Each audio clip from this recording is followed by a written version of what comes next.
Good morning and welcome to BloombergQuint, India's first digital live streaming business news service. I'm Neeraj Shah and you're watching Indian Open. Let's go straight to the headlines at this hour. The government is not willing to grant any relief to telecom operators on the 90,000 crore adjusted gross revenue, reports Bloomberg. RBI raises the withdrawal limit for Punjab and Maharashtra cooperative bank depositors to 50,000 rupees per depositor. Titan expects its jewelry division to grow at a slower pace than earlier projected for the rest of the financial year. And a clutch of other earnings which will be reacting today. Mind you, there's also this scare about mutual funds and foreign-owned funds being thought of as foreign entities and not as custodians. I mean, the market has enough worry points today, let me put it that way. Some may be optical, some may be actual. Let's take a look at the trade setup for the day. The US markets did okay. I mean, the headline suggests that Dow has inched to another record highs, but hey, it was up what? Just about 0.11%, so 30 odd points. So flattish day for the US markets. Mind you, what's happening though, that the rally might be becoming a bit more broad-based simply because now the value stocks, not just in India, we've been talking about how this is happening in India, but across the world, the value stocks might just be moving up. Look at that. Value, the white line is the percentage of the value stocks versus growth stocks, and that is starting to inch up, which shows that more value-oriented stocks are now gaining in value. This is also happening at yields are starting to rise as well. So there's a bit of a correlation that people are trying to derive there, but the moot point being that it's not just growth stocks which are now giving you upticks. Value stocks are starting to do that as well. It probably happens at a point of time when the market runs out of options on valuations and therefore you try to look at what is undervalued. But it's happening in the US markets as well. Trade talks notwithstanding, China has given this message to Trump that he needs to withdraw some of the tariffs. All of that notwithstanding, the US markets were flat. Asia is flat in the session today. The markets that are on right now, Nikkei, Shanghai, Hang Seng, all of them trading flat. The SGX Nifty trading a flattish 25 odd points, and this is ceased to be a leader indicator. The last 3 or 4 sessions, the market on open itself has done something quite different to what the SGX was indicating. So let's wait and watch. What do the markets do today? I think after 7 strong days, we had a bit of a pullback. So yesterday was a session wherein we snapped that rally. In a sense, the broader end of the spectrum too came off a bit. And mind you, there is enough and more indicators to suggest this is what happened yesterday. As Sensex snapped the 7-day streak. And keep in mind, with the Nifty looking like being in the overbought territory, Sensex Nifty, or both looking in overbought territories, there is every reason to think of there being enough triggers for the short sellers to go out and try and make a quick buck. That's the RSI chart. The red line is the overbought region, and as you can see, typically every time the indices hit those levels, they tend to come off, and this is what's happened in trade yesterday's or the last 3 or 4 sessions, and which is why we're hitting that bit of a ceiling at that 12,000 mark on the Nifty. From there, it's just looking like we are in a overbought territory and should come off. Let's wait and watch if that happens. Lots of stocks to monitor though in the session today. What happens to the markets is anybody's guess. Just that the last 2-3 days we've been flattish, but lots of stocks to monitor in the session today, and that is what I think everybody should keep an eye out for. First, companies which will come out with numbers today: Cipla and Tata Steel from the index, and we'll talk about them in moments from now. Tata Steel, a really important number, and a lot of other very important mid-size names. Today has been a big non-Nifty earnings day. Indiabulls Housing, Lupin, Voltas, all of them important in their own right. Bosch would be key indicator to see what the auto ancillary major has to say. Mass Financial is a stock that's done remarkably well from the NBFC space. Emami, with all the promoter stake sales that they've done, and Exide again, an auto anch with immense importance. Godrej Consumer and the volume growth numbers out there important. And Manappuram Finance for all the gold loan companies which are hitting at new highs. So clutch of very, very important broader end of the spectrum numbers coming out today. So we'll keep a keen eye out for all of these. However, stocks that would react in the session today, and we'll expect the big boy to react for sure. Titan, in all probability, should react and should react quite a bit. I won't be surprised if there's a large negative reaction out here. Yes, they had mentioned that they've given the Q2 update and therefore the results were weaker than expected but in line. But the fact that they've cut the jewelry business guidance, growth guidance, to 11 to 13% from a 20% number, and just keep in mind the commentary that Titan has had all through start of the year, and that will tell you that maybe, just maybe, they're finding it difficult to predict the nature of the business right now. I won't be surprised if Titan reacts very in a large fashion in today's session. Let's wait and watch what happens there. Strong results plus commentary both from Tech Mahindra and Gujarat Gas. Tech Mahindra stellar numbers should react positively. Gujarat Gas, the commentary for the second half is very optimistic, should react positively. HCL Technologies, the investor day takeaways, they kept an investor day after a number of years or a number of quarters actually. They're optimistic on growth in digital and the software business, and they hope to maintain the revenue momentum via innovations and not necessarily via acquisitions. That's positive commentary coming in from the big boy. Let's see if HCL Tech, in addition to Tech Mahindra, reacts positively today. It might be a good day for Nifty IT, by the way.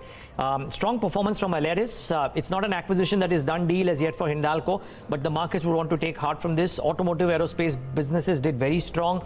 The adjusted EBITDA per ton for Aleris was the highest ever in the company's history. This should augur well for Hindalco, I guess. Let's wait and watch. And lastly, JP Morgan has come out with a note on Mahindra & Mahindra. They've upgraded the stock to overweight from neutral, a target price of 700 from 600. They believe the improving tractor business outlook following good monsoons augurs well for the stock. Let's see if this one reacts. So there are enough and more stocks that could react in the morning today, including NBFCs. And let's wait and watch what happens then. And now let's tell you what's lined up on First Word today. Vishwanath Nair first Johnson to tell us why ICICI Bank has decided to shut down its oldest business. Aman Kapadia then explores if that is why the Adani Group is looking abroad for financing. Paswani Upadhyay then tells us about the changes in the FEMA guidelines that has foreign-owned mutual funds worried. Titan has cut guidance for its jewellery business owing to the demand slowdown. Agam Vakil brings us the numbers. And lastly, we're watching out for Tata Steel earnings today. Nikki Mirchandani tells us what is anticipated. ICICI Bank has decided to shut down its project finance vertical, citing economic conditions that have turned unfavorable. The lender coincidentally started off as an infrastructure project financier before evolving into a full-fledged bank. Why has it taken such a step? Vishwanath Nair reports.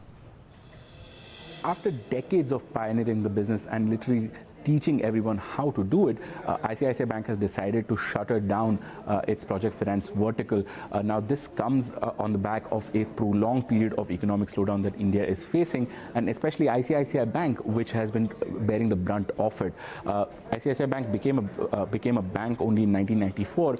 Prior to that, it was originally established as a development financial institution, which essentially means a company that funds long-term infrastructure projects in the country. Now that it has decided to shut down the project finance vertical, this business will move into the broader corporate banking and corporate financing business, while ICICI Bank will continue to maintain its current existing policy of only engaging with well-rated and high-tier corporates, which are going to put up any kind of infrastructure project in India. Remember that already the demand for putting up an infrastructure project as well as demand for infrastructure loans has been coming down significantly. ICICI Bank also has a policy of reducing its large concentration risk, which it has been doing since 2016 consecutively. It has been bringing down the amount of loan it has given out to its top 10 or top 20 borrowers, and thereby rebalancing its book in favor of more retail loans. This move to shutter the project finance vertical, or the dedicated project finance vertical, is considered by many as a sad and disappointing move, because ICICI Bank's original identity is with infrastructure lending, and without that, it begs the question as to who exactly is going to fund these infrastructure projects which are going to come up in India in the next few years.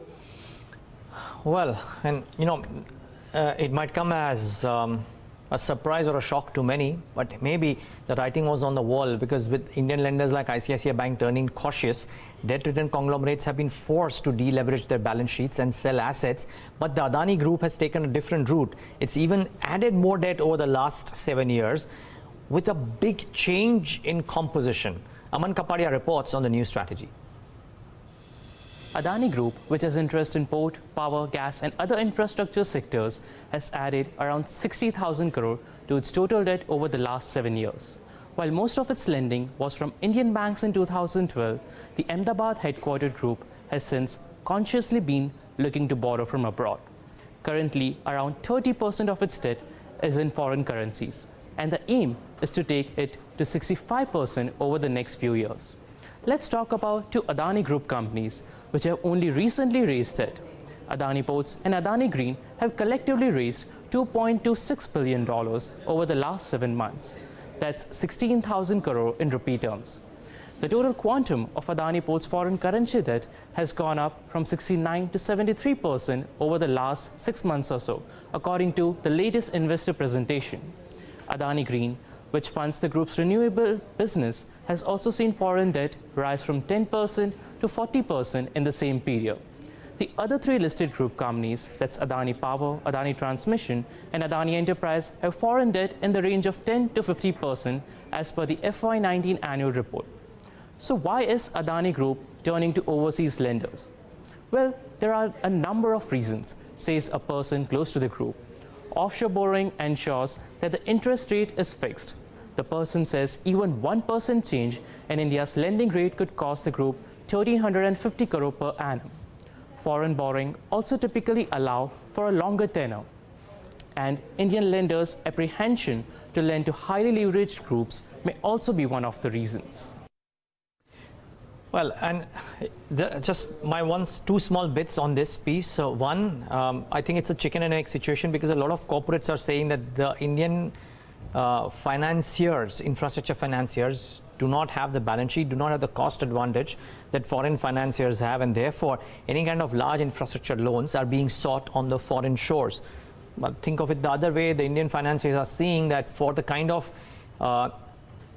loans that they can give out based on the rules and regulations that they have, there will not be enough takers out here. So a bit of a to and fro. Consumer finance is doing so well, everybody wants to follow that route because that's easy, it's generating money, and there are takers for it. So maybe it's a slew or confluence of factors that is adding to all of this. But ICICI Bank shuttering down those operations, and large conglomerates like Adani, irrespective of the options available here, going abroad to take those loans. That's the change that has happened in the Indian infrastructure borrowing scene in the last 10 odd years for sure. Okay, there is a change in the Foreign Exchange Management Act guidelines as well, which have left certain mutual funds in a tough spot. The new rules, which were notified in October, affects foreign-owned or controlled mutual funds operating in the country. Payaswini Upadhyay joins us right now to talk about how these mutual funds get affected by this change. Payaswini, I'm sure people are trying to figure out a way around this because these rules seem like a bolt out of the blue. Yeah, they are, Neeraj. So this is owing to the FEMA regulations that were notified on October 17th, which is last month.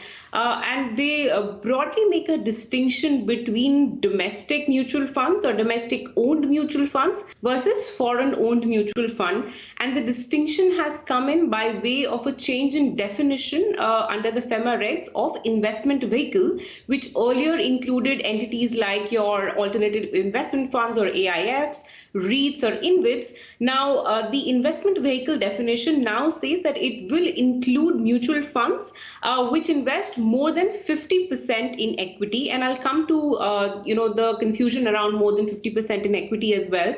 Now, what is the change is that now the investments by these foreign-owned investment vehicle, which now includes mutual funds, get categorized as indirect foreign investment. So the moment there is a foreign investment in an investment vehicle, any investments in the Indian market then get categorized as an indirect foreign investment.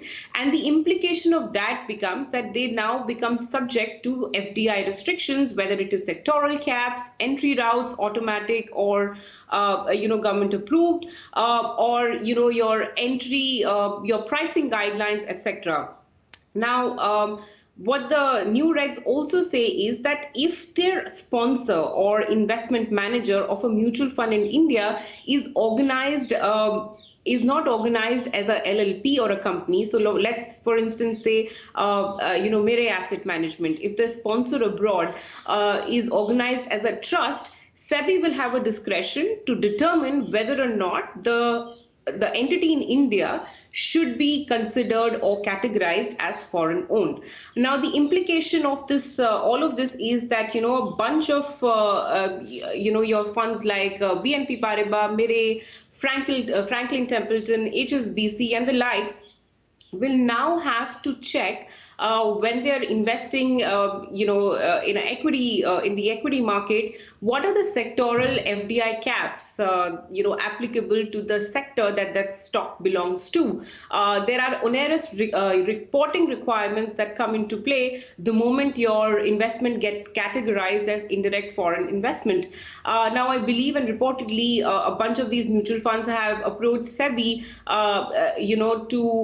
to do away with this, artificial distinction that has now been brought in as a result of this change in definition of investment vehicle under the FEMA regulations. Ashwini, I just have a follow-up. Did anybody in the legal circles, and I don't know if you had a chance to talk, but there is a slight distinction that prima facie comes to my mind. Unlike an AIF, which invests investors' money and foreign investors' money into Indian stocks, out here, these quote-unquote custodians, any AMC which might be foreign-owned, in large proportion invest Indian investors' money into Indian stocks, and therefore there is a wide distinction out there. Are legal voices saying that there is out there, quote unquote, a loophole which they might seek adherence to, and then try and convince or try and make a representation to SEBI or the Finance Ministry for bringing about a clarification? So, Neeraj, the language of the regulations is pretty clear that if you're a mutual fund which has a sponsor which is a non-resident Indian, and you as that mutual fund are investing more than 50% in equity markets in India, you will then have to comply with the FEMA regulations. So there is no sort of getting around it unless there is a specific clarification that comes to the contrary, and the language of the regulations is amended. The other sort of confusion that's prevailing in the market is the definition says that 50% in equity. Now, this 50% in equity, AMCs are unsure whether it is to be considered at the fund AUM level or a scheme level. So let's say, Mere has an overall portfolio of 10,000 crores. Now, do you consider, Mere Opportunities Fund or a Mere, their lead equity fund, and then basically apply the FDI restrictions based on that scheme? Or will it be considered at a AUM level? In which case, we'll have to do a quick check on the NSDL data. But a lot of these funds, their debt exposure is higher compared to the equity funds. I don't have the figures offhand. So they may sort of conveniently be, out of the restrictions that the FEMA regulations now seek to bring in for them. But the moment your equity exposure, if it's to be considered at an AUM level, is more than 50%, then you are in the regulations. If it is considered at a scheme level, then it's even more problematic for these AMCs. No, Pasini, I can tell you with conviction, Nippon Life, for example, the ex-RNAM or even the current RNAM in terms of stock price parlance, but their equity exposure some years ago used to be 85%. They've brought it down, but it's still about 57%, and that's a large number, a large AMC, HDFC, a large AMC, which I presume has also over 50% of assets in equity, so or equity assets under management. So this will be really bad for the AMCs themselves, I dare say for the markets as well, if this were to be the case. Let's wait and watch what happens. But Pasmini, thanks so much. If I can also bring in a complication in terms of, since you mentioned a reporting requirement. So let's say HDFC and the foreign investment in HDFC is capped at 75%. So now if these foreign-owned investment sort of funds want to invest in that stock, they can't. The other sort of problem is, let's say and assume there is a stock at which it is at 72%. Now, once my investment gets qualified, I have to report to the RBI that I have made as a foreign investor an investment in this stock, which is in this particular sector. The system that reflects that the foreign shareholding in a stock has gone up takes about 2 days to reflect. So now no new reporting can be done in that stock unless that the system reflects it. So now this process currently, AIFs, REITs and InvITs were going through this compliance process. Additionally, now AMCs, which are foreign owned, will also need to keep checking the equity levels or the foreign shareholding levels in individual stocks in the Indian market. Pashmini, thanks so much for bringing us the legal side of it. I completely appreciate the points that Pashmini said, that there is no getting around what has been mentioned in the Act. The question is whether there is some clarification regards the interpretation of that and whether that will come about or no. Pashmini, thanks so much for putting that into perspective. Let's wait and watch. I know this is my personal opinion. I think that there will be some clarifications that will be sought from the industry body, and maybe the FinMin and SEBI will come out and give out those as well. For now, that doesn't seem like the market is too much of a scare, but it may come out during the course of the day as well. Let's wait and watch. Well, there should be some scare for a couple of companies. One in particular, Titan, it reported subdued growth in the second quarter. The jewellery arm, its biggest revenue contributor, not only saw a decline in sales in the July to September period, the companies cut the guidance for the segment for the second half of the financial year.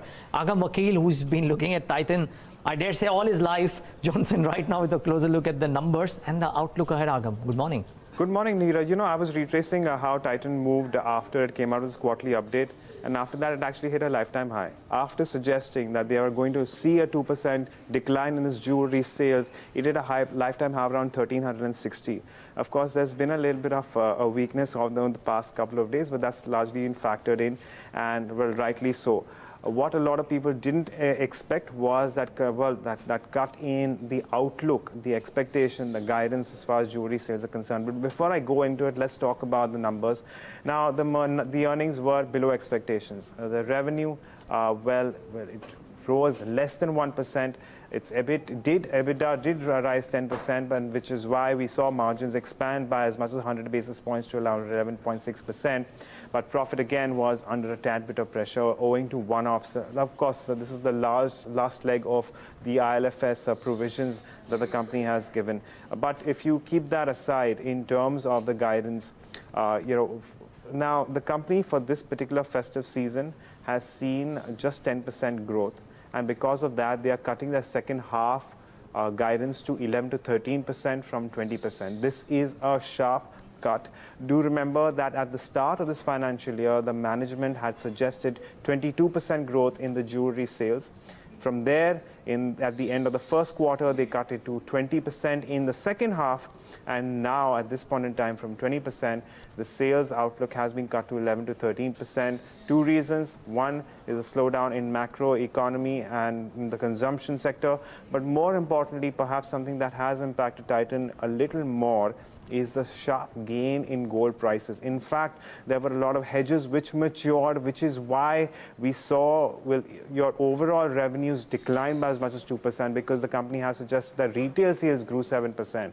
And it was essentially higher gold prices which have hurt Titan in many ways, not just in terms of demand, but also in terms of maturing hedges, which is why we've seen that growth cancelled out. Watches were growth also moderated from 13% in the last quarter. It's come down to 6.5%, half, and general consumption slowdown there as well. Eyewear, which provides no more than 3% of the revenues, has seen 28% growth. And I'm going to be watching out for what the management has to say about the sari business, because that is something that is also picking up steam.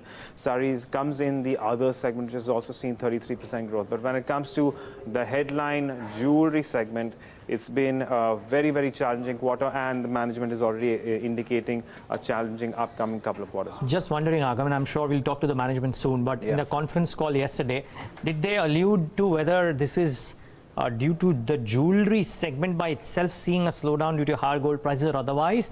Or are there economic indicators which they can't comprehend? Any indication of that on the call, or will we probably get them when we speak to the management? No, we certainly will ask them about that, but it goes hand in hand. So if you do have weak demand because of higher gold prices, well, to a certain extent, if the slowdown is that, you will be less inclined to buy ornaments. Okay, maybe you referred to it, but just very briefly, have brokerages cut the target prices quite a bit? Yes, it's very mixed. Some brokerages maybe are very hesitant to cut their targets. Because of the nature of the stock. Yes, but you do do have likes of CLSA, which is outright downgraded the stock to sell and cut prices. There are others also who have cut prices but maintain their ratings. Yeah, well, let's wait and watch. Agam, thanks so much for putting that into perspective. And it'll be a very interesting conversation at 9:45 a.m. To my mind, the most important conversation of the day today has to be what Titan tells investors and viewers about what the outlook ahead could be like. So Mr. C.K. Venkatraman, he's the managing director of Titan, would be joining us at 9:45 a.m. to talk about the earnings, and more importantly, the cut in the jewelry business outlook, and whether they believe that it is possible to predict what will happen over the course of time, because that is something that will hold. Remember, Titan gets bought into because never mind what happens in a particular quarter, they come out and display a good show in the next quarter. This time around, are things looking different? We'll get to know. The last piece on First Word today is about Tata Steel. It's expected to report a sharp contraction in profits in the September quarter. Lower volumes and realizations are likely to have hurt the numbers. Nikki Michandani is standing by with what the markets are pricing in. Morning, Nikki. What's anticipated? Not a good quarter from Tata Steel. If you look at the top line, we're looking at a 6-quarter low figure. If you look at the operational performance, it's a 10-quarter low figure that we're expecting. So clearly, we're not expecting good set of numbers. Just basic numbers first. Revenue, we're expecting a 20% downtick there. EBITDA level, it's going to be a 52% downtick. And the number that we're expecting is estimating is around that 4,285 crore. Margins, they are expected to contract by as much as 12% as compared to 20% on consolidated basis year-on-year. Profitability, that's expected to come down to 450 as compared to 3,600 that we've seen in the corresponding quarter. Now, Tata Steel has reported the volume figure already, and they don't look that pretty enough. In fact, we've seen a slide coming in on the Indian performance as well as the Southeast Asian business that is typically not done too well. Putting numbers in perspective, consolidated basis, volumes are expected to see a downtick of 3%. Indian business, that's already almost contracted by 4.3%. We've seen sharp amount of inventory buildup. That was also the case of JSW Steel, and lower auto volumes. Apart from that, European business, volumes have stayed flat. And for Southeast Asia business, there we've seen a 6% downtick there. Effectively, EBITDA level, we aren't expecting even good show on standalone basis, which obviously is the major contributor towards the consolidated earnings. That number, we're expecting a 45% downtick there on account of various factors like lower volumes. Pricing has remained typically very low for HRC, inventory buildup. All of this will have a bearing on your standalone EBITDA. We know Bhushan Steel, that has already reported numbers. EBITDA there has seen a 56% downtick. European business, in fact, is expected to see a loss out there. We're seeing lower spreads in that region too. And Southeast Asian business, that's also expected to report a loss even on the EBITDA level. So net, we're not looking at good numbers, but what we'd essentially like to watch out for from this earnings will be how the commentary pans out. If and not, whether or not the export volume share, that has risen, because that was one of the factors which weighed on JSW Steel earnings, auto demand commentary, and the inventory buildup. Okay, Nikki, thanks so much for putting that into perspective. That's Tata Steel, and we'll watch out for the numbers today. The space has been on a bit of a roll, so important to monitor how much the market dislikes the numbers. They're expected to be it's expected to be a pretty bad quarter. That's all that we have on First Word today, though. A lot more lined up on Indian Open. Nirav Sheth of SBI Capital Securities joins us, and Market Open to gauge if yesterday's drop was all about investors taking a breather or not, and more. Supreme Industries MP Taparia talks about the second quarter earnings and what's hurt its industrial segment. And we speak to Titan's new managing director, Mr. C.K. Venkatraman, on earnings at 9:45 a.m. But after this break, a full tilt towards the day's trade.